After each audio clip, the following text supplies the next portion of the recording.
My husband proposed a spa trip, which was supposed to be a fun excursion for just the two of us. However, he ended up bringing along our son and his wife, with whom I had an icy relationship. He did this without even asking me. After we arrived at the hotel, my daughter-in-law said to me, "You know, if you hate us that much, just sleep in the parking lot or something." She and my son continued to mock me, and my husband did nothing to stop them. Finally, I lost my patience. "Fine, have it your way. I'll sleep outside tonight. Goodbye." With that, I stormed out to the hotel parking lot and sat in the rental car. Eventually, I decided to go for a nighttime drive to clear my mind. I enjoyed my drive through the city until dawn, when I heard the screeching sirens of ambulances and fire trucks. I restarted my phone, which I had turned off to prevent more arguments throughout the night, and instantly received a tremendous amount of incoming calls from my husband and son. "Honey, where are you? What are you doing? Do you have any idea how many times I've tried calling and texting you?" My husband and son were in near hysterics at this point, yelling and sobbing at me over the phone about how their indoor smoking had caused a major fire commotion at the hotel. Throughout all of this, neither of them so much as offered the simplest of apologies to me. I was absolutely disgusted. So, when I had a chance to speak, I asked my husband, "Hey, which is more important to you, me or Eric and his wife?" "What? Where did that question come from? This is not the time to get into all of that." "No, trust me, I get it. It's all crystal clear to me now. Eric is yours and that woman's child anyway. You don't care about me at all anymore." My husband and son both went dead silent, bewildered by my words. With the floor all mine, I slowly began revealing a secret. The secret that my husband and I had kept from our son until this very moment. My name is Lucy. I'm 46 years old. My husband, Ben, and I have been married for 20 years. We both work for the same toy manufacturing company.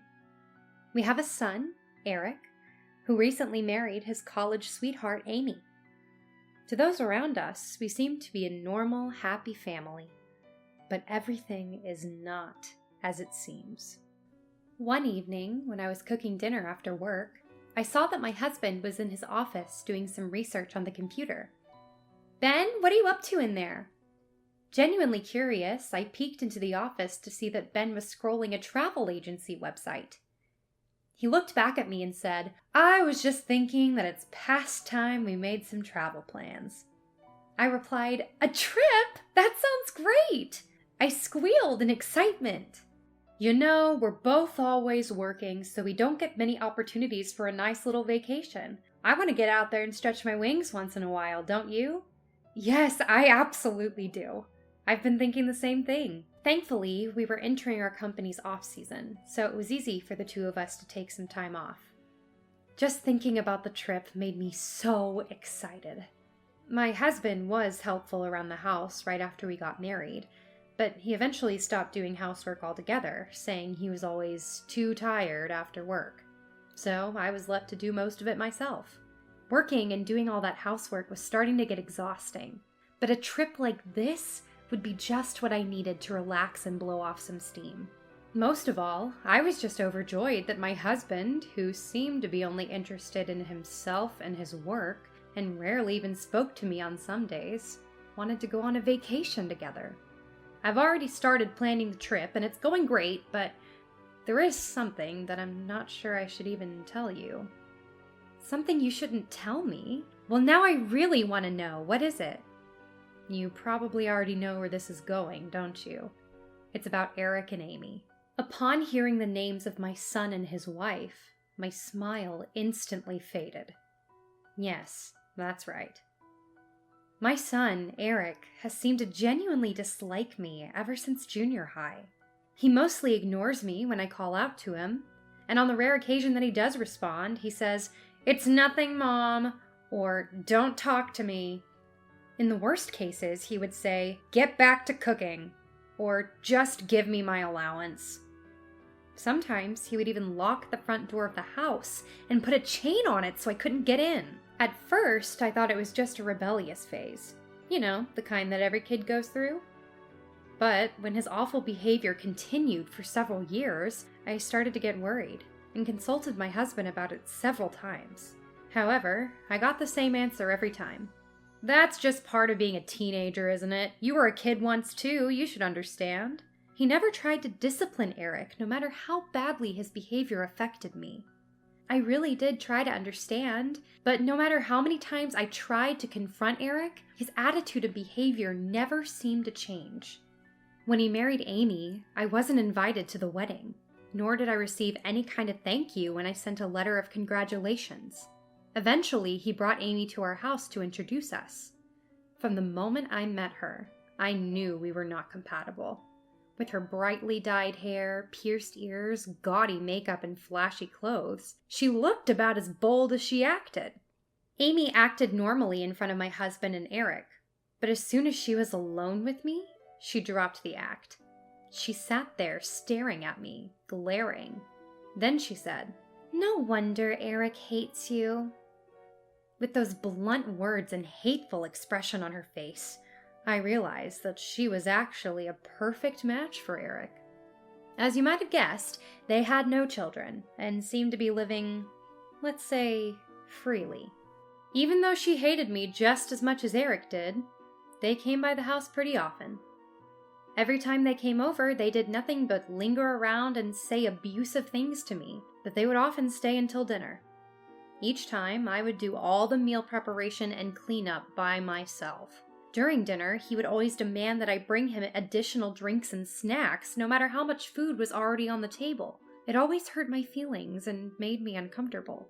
I rarely participate in conversations between the three of us, but I gave in the other day, and Amy spoke to me as if I were an idiot. "Why do you still work even though you're married?" she asked me. "I wouldn't be able to spend hours surrounded by a bunch of old men making toys."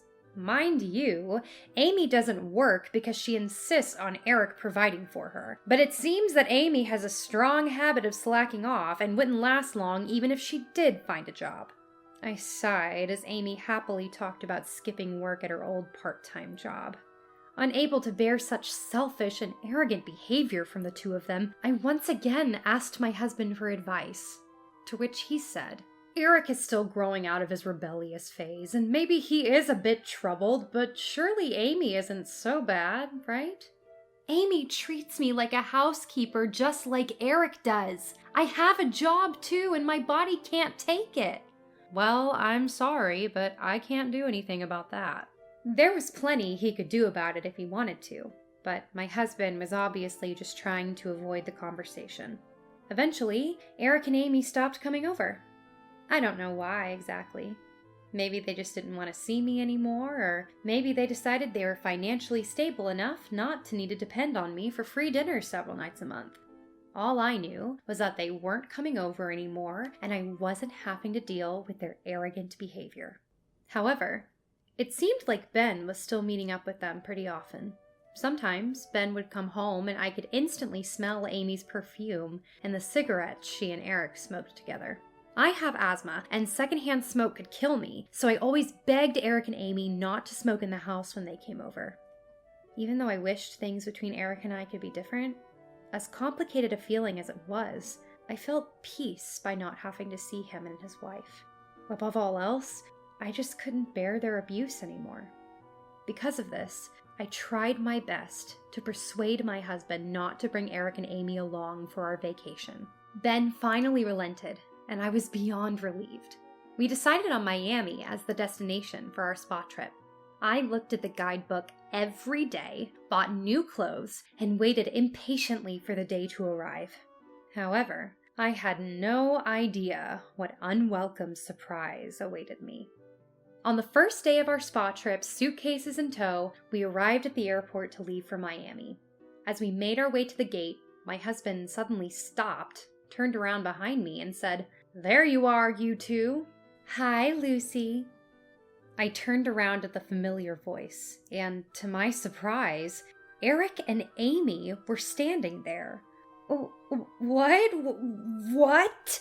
Why are you here?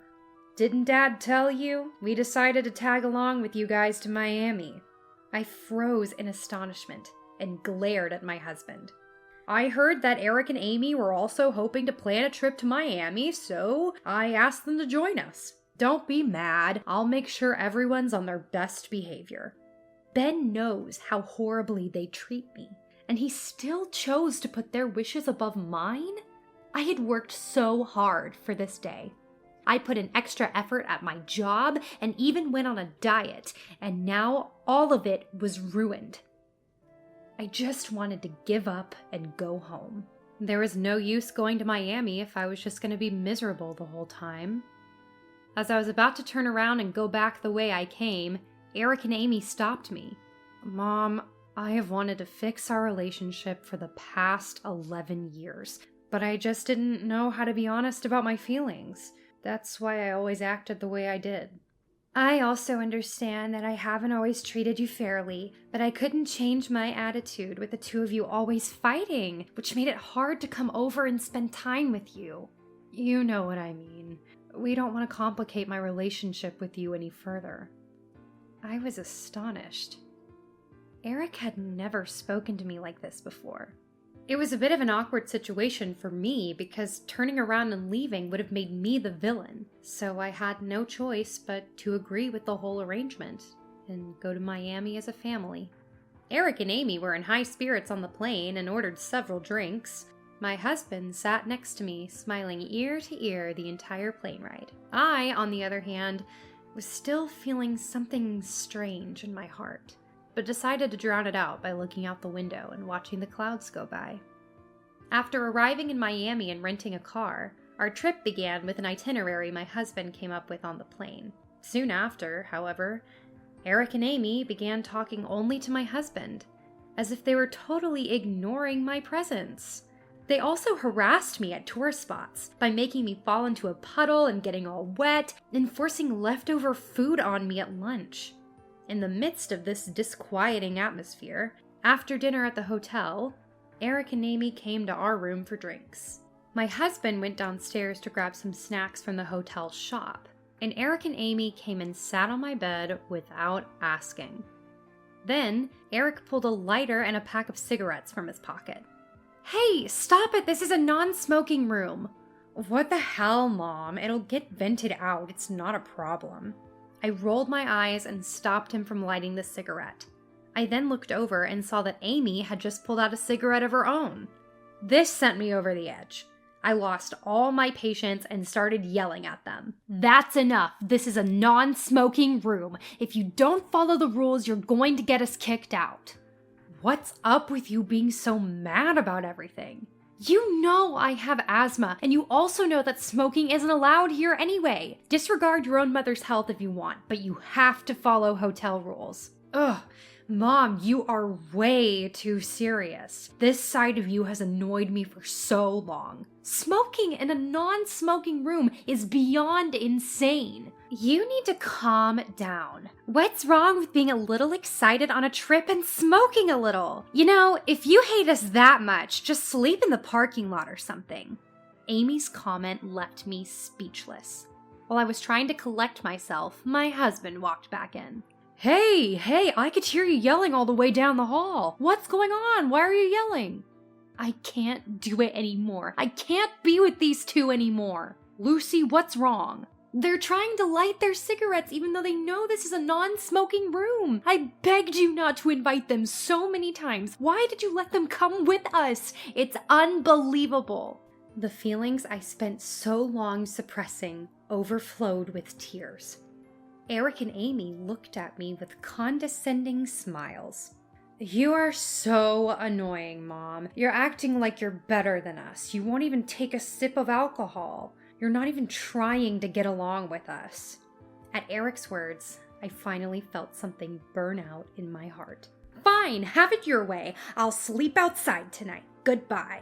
Hey, Lucy, stop! I quickly gathered up my valuables and phone and stormed out the room. At that moment, my husband panicked and grabbed my arm to stop me, but I shook him off. "Shut up! Don't follow me! Leave me alone!"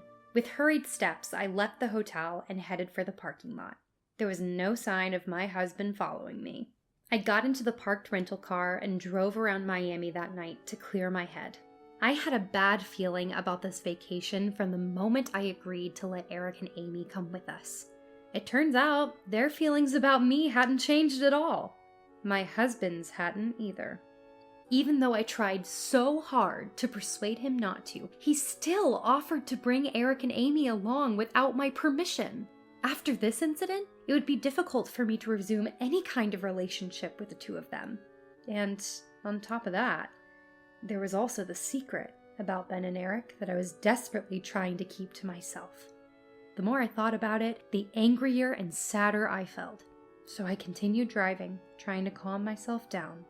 As I continued my drive through the beautiful night view of Miami Beach, I finally started to calm down. I grew exhausted from driving for so long and decided to park the rental car in a beach parking lot to take a rest. Around that time, I thought I heard sirens off in the distance, but I was too tired to care and quickly fell asleep. The next thing I knew, it was morning, and I was greeted by the beautifully glistening ocean, illuminated by the sun. After having breakfast at a restaurant by the sea, everything suddenly came flooding back to me, and I took out my smartphone. I had turned my phone off when I left because I didn't want to hear my family's antagonizing voices or even read their texts. Now that I was feeling more calm and collected, I wondered what my husband and the others were up to now, so I turned it back on. I found that I had received a tremendous number of phone calls and texts since 11 p.m. last night. The number was no less than 30 or 40. Immediately after the dozens of notifications popped up, I received a phone call from my husband. "Honey, where are you? What are you doing? Do you have any idea how many times I've tried calling and texting you?" Ben was half yelling, half crying. "What do you mean? I just had breakfast at a restaurant on the beach." "What? You're seriously out enjoying a relaxing breakfast while we're in a crisis?"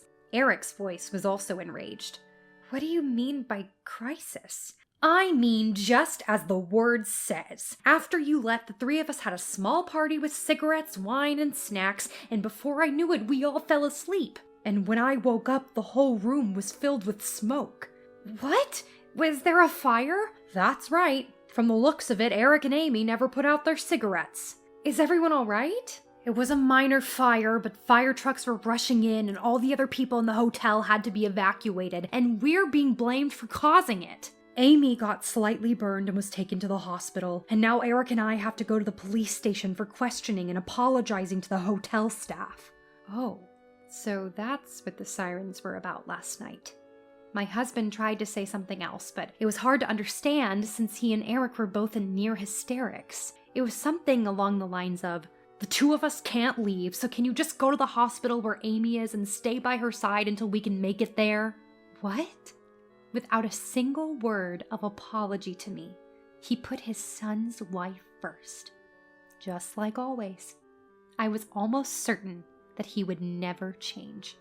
That is why I gave my husband one last chance and asked, "Hey, which is more important to you? Me or Eric and his wife?" "What? Where did that question come from? This is not the time to get into all that." "Well, that's all I needed to hear. Goodbye." I was truly disgusted by my husband and how easily he threw away his final chance. "What do you mean, goodbye? Don't act stupid at a time like this." "No, trust me, I get it. It's all crystal clear to me now. Eric is yours and that woman's child anyway. You don't care about me at all anymore." What?